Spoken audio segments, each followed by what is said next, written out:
Hi மக்களே, good morning. இன்றைக்கி time 9 o'clock login பண்ணும்போது, ஸோ அதனால் லாகின் பண்ணி வச்சுட்டு சாப்பிட வரலாம் அப்படின்னு சொல்லிட்டு சாப்பிட வந்துட்டேன்.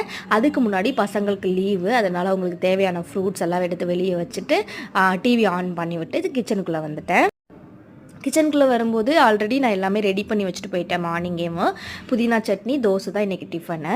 இந்த சட்னி ரெசிபி வந்து சின்ன வெங்காயம், தேங்காய் சில்லு, புதினா, அதுக்கப்புறம் கொஞ்சோள கருவேப்பிலை, பூண்டு, வத்தல் இதெல்லாம் போட்டு ஆஸ் யூஷுவல் நம்ம எப்படி சட்னி கரைப்போம் அதே மாதிரி அரைச்சி வச்சுட்டேன். தென் ஆஃப்டர்நூன் லஞ்சுக்கு வந்து தேவையானதெல்லாம் ரெடி பண்ணி வச்சுருந்தேன் ஆல்ரெடி. என்னென்ன அப்படின்னா, இன்றைக்கி வந்து பிரிஞ்சு தான் சமைக்க போகிறேன். ஸோ அதனால் அதுக்கு தேவையான வெங்காயம், புதினா, தக்காளி எல்லாமே ரெடி பண்ணி வச்சுட்டேன். அப்போ தான் வந்து நான் 11 o'clock வந்து குக் பண்ணும்போது எனக்கு கம்ஃபர்டபுளாக இருக்கும். இல்லைன்னா நான் ஹரிபரியில் குக் பண்ணுற மாதிரி இருக்கும்.